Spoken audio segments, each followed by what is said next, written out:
stark contrast of that incident. On the said day, I was currently assaulted by the security and shooting photographs of the car registration. They told me, you know what you do, we're going to get you. Following that, there has been mass with balaclavas knocking to my home. There has been people trying to give me false injunctions saying they're from the courts. So my heart and my mind goes out to the people in Jobstown. I know what it's like to wait on a phone call, the doorbell ring, and be intimidated in your own home due to the monster that is Irish water. But it's clear this is political feast. I rang the sergeant in question on Monday when this all broke out, and I said, how come there isn't dawn raids being carried out in private security?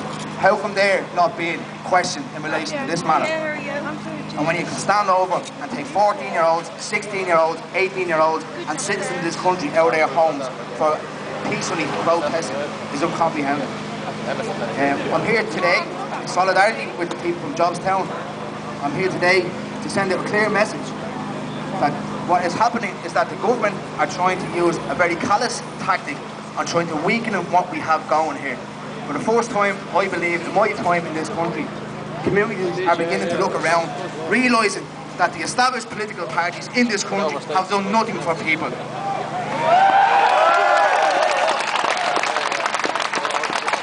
I'm also of the opinion that communities are beginning to stand up, get off their knees, look around, realise that we can win this. Yes. I know how families feel in Jobstown. I know how fearful they are of the recent events, but we need to use this as a catalyst. We need to use this as a catalyst to unify even more. We need to use it as a catalyst to develop our context around the rest of the country, and we need to use this as a catalyst to bring down the monster that is Irish water. Thank you. Thank you very much, Nick Downey. You want another chant down there, do you? Joan Borton, hope you're happy. Don't arrest them in their nappy. Joan Borton, hope you're happy. Don't arrest them in their nappy. Listen, next we have a lady down here, Caroline Boken-Bourne. She's going to come up. This woman is waiting. She's in fear of being arrested. She's one of the... she's at large at the moment, actually. On the road. Look, she's fighting all that. Listen, come on, come on.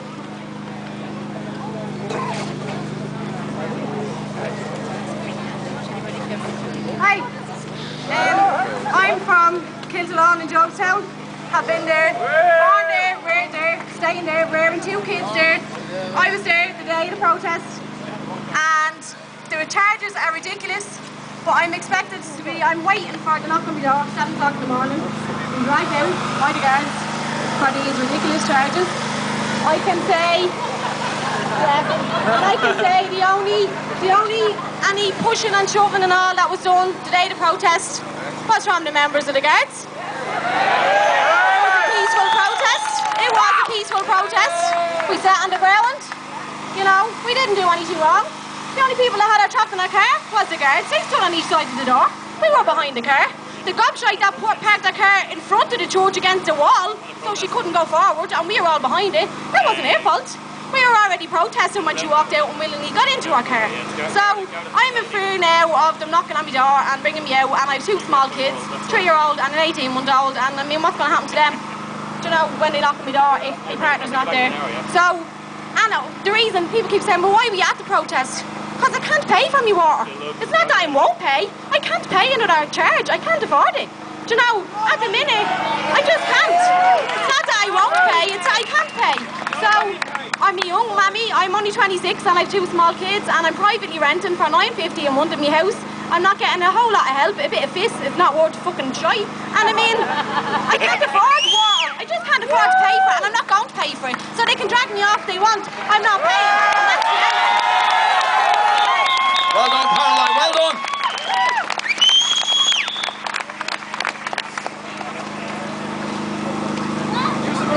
Listen, next.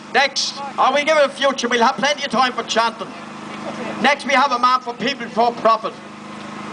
He was staged to walk out on Monday over these arrests. The 3 of the councillors walked out, South Dublin County Council. Nicky Coles, come up here.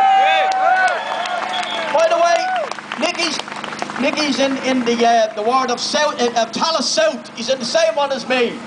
There he goes. Okay, Councillor Nicky Kills. Thank you. Good evening.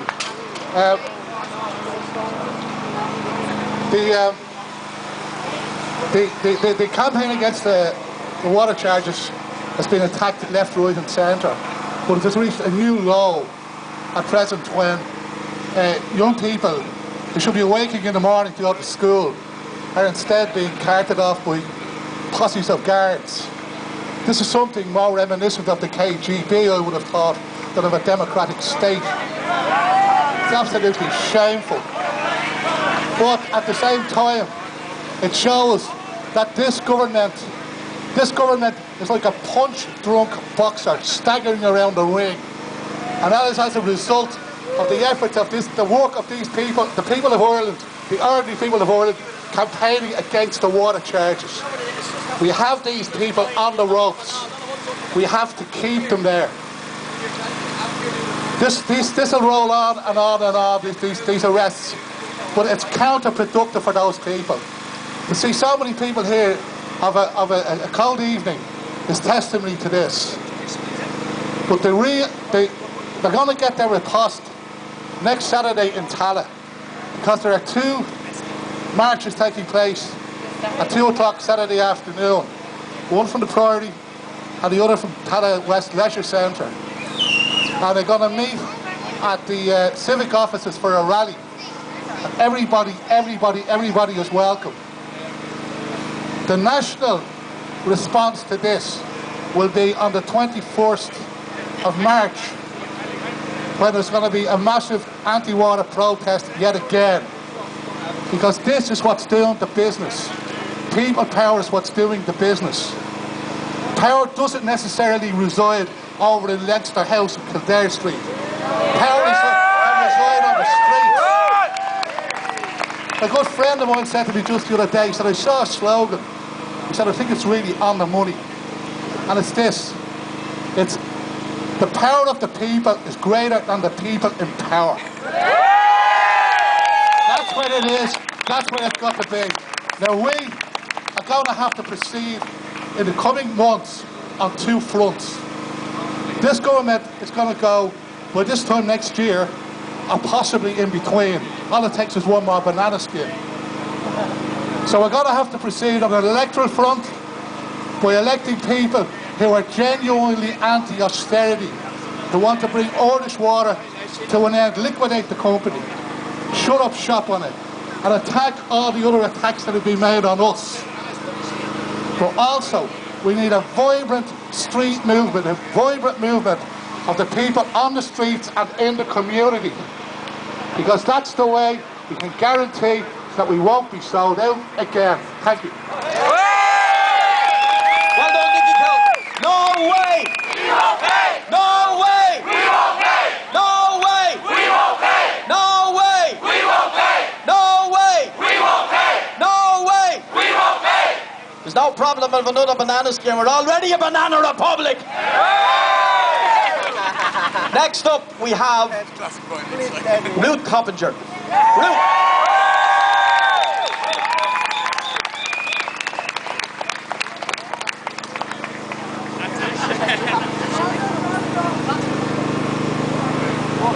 Okay, for 4 days, the people of Jobstown and West Tallaght have been terrorised.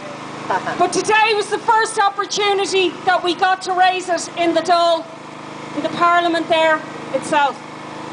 Yes, we've been putting it in as a topical issue every day, but there's obviously more important things. It doesn't get picked. Yesterday, Paul Murphy had his microphone switched off when he tried to raise it. But today, I had a chance to question Joan Burton herself about the events. I don't know if you've managed to hear it, but I'll give you a very quick synopsis. I compared the terror campaign that's been unleashed on the working class community of Jobstown to the dogs of war that were unleashed in the play Julius Caesar by William Shakespeare. Now that was too highbrow for the TDs and the Dáil. Obviously, And they chose to seize on the word dogs, as if I was targeting all of the Gardaí's dogs. So that's the headline that some sections of the media have chosen to focus on today, rather than the real issues, which I questioned Joan Burton about, of men, women, and now children, legally, because they're under 18, being arrested by large numbers of Gardaí. That is the issue. Now, why is this going on? I asked Joan Burton, was her political vanity that fragile, that precious, that she needed this repressive regime coming into play because she was delayed in her car for a couple of hours? I pointed out to her that 2 previous Taoiseach in recent times were impeded in their car by sit-down protests. Charles Haughey in 1989 by UCD students. It must be different if students do it. Maybe it's their accents are nicer or something. But when working class communities do it, the state and the establishment take a different attitude. That's clearly the case. But the other example I gave her was Bertie Ahern, who was met in Waterford in 2002 by angry protesters who banged on his car, he said, who used choice language, I think that means swear words, and he could actually identify them in the Dáil.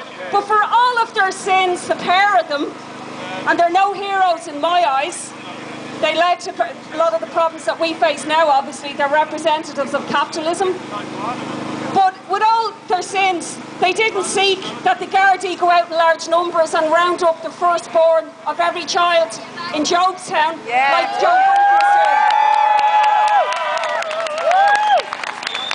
But as well as being a blow to Burton herself, there's 2 other key reasons that I'll just finish on as to why I believe this is happening. First of all, it's because it is working class communities who aren't conforming to their expected roles of politely clapping when ministers for austerity deign to visit their communities. That's why.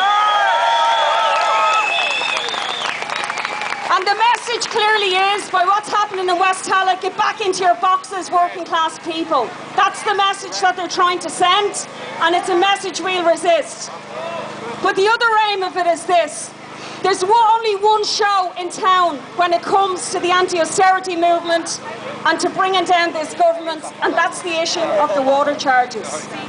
This is designed to try to damage the campaign against the water charges, which is a massive campaign, unprecedented probably since the 1979 tax marches and the scale of people that have come out onto the streets. And this is designed to weaken it, to split it, and to put it off. And the way that we answer it, yes, is by challenging them, by standing firm like we've been doing for the week, and by fighting them on these issues with protests, with legal advice, etc. But the key way to do it is to make sure that we build mass non-payment of these bills when they drop in people's doors in April, because that's what's going to bring down this government, and that's what's going to save the water charges. And that's why it's such an important tactic for all of us here to now focus on. We must go, yes, take them on these issues, but we must go into our communities, the bingo halls, the schools, etc. Encourage people, give confidence to people who don't come on the marches, who don't come on the protests, to join with us in a mass boycott of these bills that will send Enda Kenny and Joan Burton the same way that Thatcher was sent with mass non-payment of the poll tax, and that's into oblivion. Hello, Ruth Coppinger! No way! We won't pay! No way! We won't pay! No way! We won't pay! No way! We won't pay! I have another one for you. 1, 2, 3, 4. Stop the banging on our door. 1, 2, 3, 4. Stop the banging on our door. 5, 6, 7, 8. Defend the right to demonstrate. 5, 6, 7, 8. Defend the right to demonstrate. 1, 2, 3, 4. Stop the banging on our door. 5, 6, 7, 8. Defend the right to demonstrate. 1, 2, 3, 4. Stop the banging on our door. 5, 6, 7, 8. Defend the right to demonstrate. 1, 2, 3, 4. Stop the banging on our door. 678.